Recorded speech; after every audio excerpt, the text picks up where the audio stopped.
কি রে বাবা, তোর কি খুব কষ্ট হয়ে যাচ্ছে মার সাথে কাজ করতে করতে? এ কথা বলছো কেন মা? আমি কি সে কথা বলেছি নাকি? তোকে বলতে হবে কেন বাবা? আমি কি বুঝি না? তুমি একদম ভাববে না মা, আমি পুরোপুরি ঠিক আছি। তোমার সাথে কাজ করলে তো আমারও খুব ভালো লাগে মা। তাই নাকি রে বাবা? মা, ঢেকিতে চাল গুঁড়ো করতে করতে তোমার পা ব্যথা হয়ে গেছে তাই না? আমার জন্য একটু পানি আনতো বাবা। তোর পিছনেই দেখ, কলসি আর মগ রাখা আছে। মা, ঢেকি থেকে নামো তো, একটু বিশ্রাম করো। বাকি চাল আমি গুঁড়া করে দিচ্ছি। আর একটু বড় হয়ে নে বাবা, এখন পারবি না। যা, আর অল্প কিছু বাকি আছে, এখনই শেষ হয়ে যাবে। কিরে, মা ছেলে মিলে কি করা হচ্ছে? হ্যাঁ কেন, দেখতে পাচ্ছ না কি করা হচ্ছে? হ্যাঁ, খুব দেখতে পাচ্ছি। এখন খাবার দে। দেখো, ছেলের সামনে মুখ সামলে কথা বলবে। এই, তুই তোর মুখ সামলা, তাহলেই আমি আমার মুখ সামলাবো, ঠিক আছে? জয় বাবা, ভাত মাখিয়ে দেবো? না মা, লাগবে না, আমি নিজে নিজে খেতে পারবো। সুমনা কাকি, বাড়ি আছো? হ্যাঁ রে, আছি। কিছু বলবি? তুমি আজ শ্যামল কাকাদের বাড়ি যাবে না কাজে? হ্যাঁ, যাব তো। ওদের খাওয়া হয়ে গেলেই যাব। কেন, কি হয়েছে? শ্যামল কাকা আমাকে পাঠালো তোমাকে ডাকতে। আমার তো সকাল 9টায় কাজে যাওয়ার কথা, এখন তো 9টা বাজেনি রে। তা তো জানি, কিন্তু শ্যামল কাকা বললো আজ নাকি তাদের বাড়ি অনেক মেহমান আসবে, তাই সকাল সকাল তোমাকে ডাকতে বলেছে। কিসের মেহমান আবার? হ্যাঁ, তা সঠিক জানি না, শ্যামল কাকার কিছু বন্ধু বান্ধব আসবে হয়তো। আচ্ছা শেফালি, তুই যা এখন, আমি কয়েক মিনিটের মধ্যেই চলে যাব। আচ্ছা, যাই তাহলে। কিরে, বন্ধুরা আসবে শুনে তাড়াতাড়ি যাচ্ছিস নাকি? তোমাকে তো বললাম মুখ সামলে কথা বলতে, তুমি কি কানে শুনতে পাও না? এই, তুই তোর কাজ সামলে কর, তখন আমিও আমার মুখ সামলে রাখবো, বুঝলি? মা, তুমি যাও তো, আমি খেয়ে আমার আর বাবার থালা ধুয়ে সব গুছিয়ে রাখবো। তুমি চিন্তা করো না। আচ্ছা বাবা, আমি যাচ্ছি তাহলে। তুমি খাওয়া শেষ করে স্কুল ড্রেস পরে স্কুলে চলে যাবে, ঠিক আছে? হুম, তুমি এখন যাও। ও, এসে গেছিস? হ্যাঁ, আসলাম। শেফালি বলল আপনাদের বাড়িতে নাকি অনেক মেহমান আসবে আজ। হ্যাঁ, উনার কিছু বন্ধু আসবে, কাল রাতে ফোন করে জানিয়েছে। তাই তো সকাল সকাল বাজার করে এনে তোকে ডাকতে পাঠালাম। তা তোর আবার কোনো সমস্যা হয়নি তো? না না, আমার আবার কিসের সমস্যা? কি কি রান্না করতে হবে বলে দিন, আমি সব সময় মতো রান্না করে ফেলবো। রুই মাছ তো কাটছিস, বাকি আছে চিংড়ি আর বোয়াল মাছ। একদিনেই সব মাছ রান্না করে ফেলবো? হ্যাঁ রে, ওনারা সবাই নানান পদের মাছ খেতে খুব ভালোবাসেন। আচ্ছা, আর বাকি সবজি দিয়ে কি রান্না করব? পুঁই শাক, আলু আর চিংড়ি দিয়ে মাখা মাখা ঝোল, চিচিঙ্গা দিয়ে ডিম দিয়ে পাতলা ঝোল, রুই মাছের মাথা দিয়ে মুড়ি ঘন্ট, আর মিষ্টি কুমড়োটা দিয়ে করবি ভর্তা। আচ্ছা, আমি তাহলে রান্না শুরু করে দিচ্ছি এখনই। আর বোয়াল মাছের কথা তো বললেন না? বোয়াল মাছের ভুনা করবি ঝাল ঝাল করে। তোরা না খুব দুষ্টু হয়ে গেছিস, খালি মিথ্যে কথা বলে খেলায় জিতে যাস। এমন করলে কিন্তু খেলবো না, চলে যাব। আরে জয়, এমন করিস কেন? আমি কোথায় মিথ্যে বললাম? বলিসনি বুঝি? খেলায় তো আমি জিতলাম, তোরা দুজন আমাকে ফার্স্ট দিচ্ছিস না কেন? জয়, তোর বুঝি প্রথম হবার খুব শখ? এখানে শখের কথা আসছে কেন? আমি খেলায় জিতেছি, আর তোরা আমাকে ফার্স্ট দিচ্ছিস না। সেটাই তো কেবল বললাম যে কেন দিচ্ছিস না। আমাদের কি খেয়ে কাজ নেই যে তোকে সবার উপরে উঠতে দেব? তোকে আমরা সব সময় আমাদের নিচেই রাখবো, কখনো আমাদের উপর যেতে দেব না। কেন? আমার অন্যায়টা কোথায়? কি করেছি তোদের সাথে আমি? সেটা অন্তত বল। তুই সত্যি বুঝতে পারছিস না, নাকি আমাদের সামনে না বুঝবার ভান করছিস? হ্যাঁ, তোরা এমন করিস না, এখন বল না কেন এমন করছিস? তোরা হচ্ছিস চাকর, চাকরগিরি করে খাস। আমরা তো আর তোদের মতো চাকরগিরি করে খাই না, তাই আমরা চাই না চাকরেরা কখনো আমাদের উপরে চলে যাক, ঠিক আছে? হ্যাঁ, ঠিক তাই। তোরা এভাবে বলিস না রে, আমার মা অনেক কষ্ট করে আমাদের সংসার চালায়।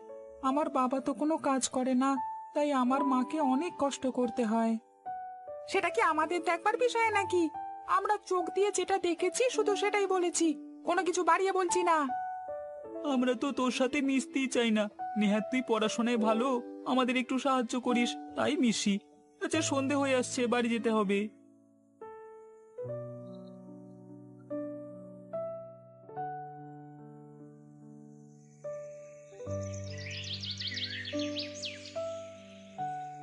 জয়, খাচ্ছিস না কেন? ঘুম পেয়েছে নাকি? তাড়াতাড়ি খেয়ে ঘুমিয়ে পড়। না মা, ঘুম পাইনি। তাহলে কি হলো? আজ তো মজার মজার সব তরকারি শ্যামলদার বাড়ি থেকে দিয়েছি। সব তরকারি অনেক ঝাল হয়েছে, তাই না? আসলে ওই বাড়ির সবাই ঝাল খায়, তাই আমাকে বেশি করে ঝাল দিয়ে রান্না করতে হয়। তুই একটু বস, আমি একটা ডিম ভেজে আনছি তোর জন্য। তরকারি ঠিকই আছে মা, তেমন ঝালও হয়নি। তোমাকে শুধু শুধু কষ্ট করে আর ডিম ভাজতে হবে না, আমি খেয়ে নিচ্ছি। কি যে হলো তোর, বুঝতে পারছি না। আচ্ছা মা, বাবা কোনো কাজ করে না কেন? এটাই তো আমার সবচেয়ে বড় দুঃখ রে বাবা। তোর বাবা যদি কোনো একটা কাজ করত, তাহলে আমাকে আর মানুষের বাড়ি বাড়ি কাজ করতে হতো না। আমি যদি এখন বড় হতাম, তাহলে আমি তোমাকে কখনো কাজ করতে দিতাম না। নিজেই কাজ করে তোমাকে মজার মজার খাবার এনে দিতাম, নতুন শাড়ি এনে দিতাম, লাল চুড়ি এনে দিতাম, মেলায় নিয়ে যেতাম, বাতাসা কিনে দিতাম, অনেক বেলুন আরো অনেক কিছু কিনে দিতাম। আমার সোনা ছেলে, তোর মুখের দিকে তাকিয়েই সব করতে পারি আমি, শুধু তোর জন্য। জানি আমি, তুমি অনেক ভালো মা।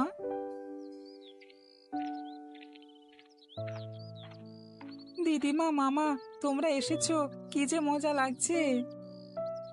আমার জয় দাদুকে দেখতে এসেছি। মামা, তুমি কেমন আছো? ভালো আছি মামা। তুমি তো অনেক বড় হয়ে গেছো, একদম চিনতে পারছি না। দূর মামা, কি যে বলো, আমার তো খুব আফসোস হয়, কেন এখনো বড় হতে পারছি না। আর তুমি শুধু শুধু কি কথা যে বলছো। জামাই কোথায়? দেখছি না যে। কোথায় আবার? বন্ধুদের সাথে আড্ডা দিচ্ছে হয়তো। ক্ষুধা না লাগলে তো আর বাড়ি আসে না, কারো খোঁজ খবরও নেয় না। দুলাভাই এখন আগের মতোই আছে, একটুও বদলায়নি না? বদলালে তো সব থেকে ভালো আমারই হতো, তাই না? দাদু ভাই, এবার তোমার কথা বলো, আমরা শুনি। কি বলবো দিদিমা, আমার স্কুলের কথা? হ্যাঁ, সেটাই বলো। আজ তো শুক্রবার, আমার ছুটি, তাই আজ আর স্কুলে যেতে হবে না। তোমাদের সাথে সারা দিন থাকবো, আমার যে কি আনন্দ হচ্ছে না। আমার তো আর ছুটি নেই, মাসে 30 দিনই কাজ করতে হয়। দিদি, এখনো তুই কি মানুষের বাড়ি বাড়ি কাজ করিস? কি করব ভাই, আমি তো আর কিছু পারি না রান্না ছাড়া। আচ্ছা দিদি, জয় তো বড় হচ্ছে, স্কুলে যাচ্ছে, দুলাভাই এখনো যদি এমন করে তাহলে চলবে কি করে? সে কথা তাকে কে বোঝাবে? কোনো কথা বলতে গেলেই তো তার মাথা খারাপ হয়ে যায়। তাই বলে তো এভাবে আর চলতে দেওয়া যায় না, কিছু তো করতেই হবে। পুরুষ মানুষ হয়ে এভাবে আর কতদিন বউয়ের আয় দিয়ে বসে থাকবে? আজ আসুক, আমি কিছু কথা বলবো ওকে আজকে।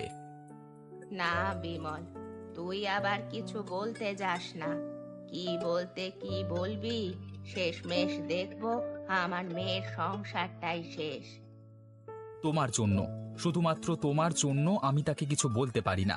দিদি তো তোমারই মেয়ে, তার জন্য তোমার খারাপ লাগে না? জয় বড় হচ্ছে, দুদিন পর ওকেও এই নিয়ে কথা শুনতে হবে মানুষের কাছ থেকে।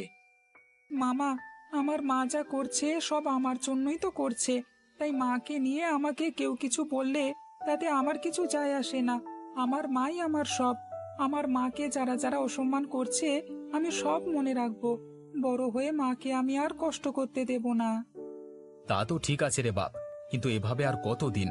তোমার মা অসুস্থ হয়ে পড়লে তখন তোমাদের কি হবে? তোমার বাবা মা দুজনে মিলে যদি কাজ করে সংসার চালায়, তাহলে তো তোমার মার উপর চাপ কমবে। মা, আজ কি এনেছো? সুন্দর একটা ঘ্রাণ আসছে। আজকে কুচো চিংড়ির বড়া, মসুর ডাল আর লাউয়ের ঘন্ট। খুব মজার হবে আজকে, তাই না মামা? তাই তো। নে বাবা, সবার আগে তোকে দিলাম, শুরু কর। তা বাবা সমর, তুমি এত চুপচাপ কেন? কিছু বলছো না যে? আপনারা তো যা বলার বলেছেন, আমি আবার কি বলবো? আসার পর থেকে তো তোমার সাথে দেখা হয়নি। তা তুমি কেমন আছো বাবা?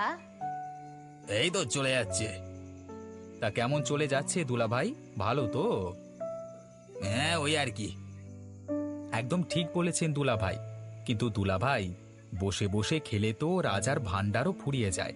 আর আপনি তো কোনো রাজা বাদশাও না, আর আপনার তো কোনো ভাণ্ডারও নেই। তাহলে বসে বসে খাচ্ছেন কিভাবে? কোথা থেকে আসছে? এই কেন? তোমার বোন নিয়ে আসে, ওটাই গাই। আচ্ছা, তা কোথা থেকে নিয়ে আসে? কোথা থেকে আবার? শ্যামলদার বাড়ি থেকে কাজ করে দিন শেষে খাবার নিয়ে আসে। আচ্ছা দুলাভাই, আপনাদের কি একটুও লজ্জা করে না খেতে? না, বলছিলাম আমার দিদি তো আর ওখানে গিয়ে হাত পা গুটিয়ে বসে থেকে রাতে খাবার নিয়ে ঘরে ফেরে না, তাই না? হাত পা গুটিয়ে বসে থাকবে কেন? হাত পা গুটিয়ে বসে থাকলে কেউ খাবার দেবে তোমার দিদিকে? হ্যাঁ, একদম হক কথাই বলেছেন দুলাভাই। আমার দিদিকে কেউ খাবার দেবে না হাত পা গুটিয়ে বসে থাকলে। কিন্তু আপনি হাত গুটিয়ে বসে থাকলে আপনাকে নিশ্চিত খেতে দেবে, আমি জানি। তা দেবেটাকে শুনি। কেন আমার দিদি দেবে? এই দেখুন না, এতটা বছর ধরে দিব্যি আপনাকে খাবার দিয়ে আসছে, আর আপনি কত সুন্দর হাত পা গুটিয়ে বসে বসে খেয়ে কেমন একটা নায়কের মতো হয়ে গেছেন। আর আপনার বউ তো একদম চাকরের মতো হয়ে গেছে। একটু একটু ভালো করে তাকিয়ে দেখুন, দেখুন না, দেখুন না, দেখুন। আহা, থাম তো বিমল। অনেকক্ষণ ধরে দেখছি তুমি তোমার দিদিকে যা নয় তাই বলে অপমান করে যাচ্ছ। কাজটা ঠিক করছো না তুমি। কেন দুলা ভাই, আমি ছাড়া এমন কথা আগে কেউ বলেনি কোনোদিন? না, বলেনি। আমার দুটো কথা হজম করতে আপনার এত কষ্ট হয়ে গেল, আর আপনার ছেলেকে যে রোজ রোজ এমন কথা মানুষ শোনায়, ওর কেমন লাগে একটু ভাববেন তো। কে বলে ওকে এমন কথা? কে বলে সেটা শুনে লাভ নেই। কেউ যাতে এমন কথা বলতে আর না পারে তার ব্যবস্থা করলে ভালো হতো নাকি? তা আমাকে কি করতে হবে এখন বলো? আমার তো নিজের কোনো জমিও নেই, চাষাবাদও হবে না। একসময় তো সবই ছিল, বিক্রি করেছেন আর খেয়েছেন, তাই এখন আর কিছুই নেই। আপনার বউটা একদিন অসুস্থ হয়ে পড়ে থাকলে আপনাদের কপালে কোনো খাওয়াও জুটবে না, কেউ দেখতে আসবে না। তা এখন কি করা যায় সেটাই বলে দে না। আপনাদের তো একটা ঢেঁকি আছে, দিদি তো চাল গুঁড়ো করে অনেক রকমের পিঠে বানায়। ঠিক বলেছো মামা। মা যখনই একটু সময় পায় না, তখনই ঢেঁকিতে চাল গুঁড়ো করে পিঠে বানায়। খুব স্বাদের হয় পিঠেগুলো। তা তো জানি। ঢেঁকিতে গুঁড়ো করা চালের পিঠে খেতে খুব মজার হয়। গ্রামের লোকজন এখন আগের মতো আর ঢেঁকিতে চাল গুঁড়ো করে পিঠে বানায় না। তুই কি ওদেরকে পিঠে বানাতে বলছিস? হ্যাঁ মা, দিদি পিঠে বানাবে, আর দুলাভাই সবার বাড়ি বাড়ি গিয়ে বিক্রি করবে। বাজারেও বিক্রি করতে পারে। তাছাড়া গ্রামে বছরে তো অনেক মেলাও হয়, তখন মেলাতেও বিক্রি করতে পারবে। কথাটা খারাপ বলিসনি তুই। তাহলে তো আর অন্যের বাড়িতে কাজ করতে হবে না, মানুষও আর নিন্দে মন্দ করতে পারবে না।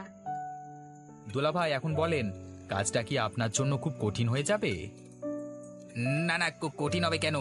বেশ, সুমনা একটা মেয়ে হয়ে যদি এত কিছু করতে পারে, তাহলে আমি পারবো না কেন? আমি তো একটা পুরুষ মানুষ। এই তো পাক্কা আমার দুলা ভাইয়ের মতো কথা। তো কাল থেকে শুরু করবেন। প্রথমে যা যা খরচপাতি লাগবে আমিই দেব, সেটা কিন্তু পরে আমাকে আবার ফেরত দিতে হবে, কেমন? সেটা তো অবশ্যই দেব।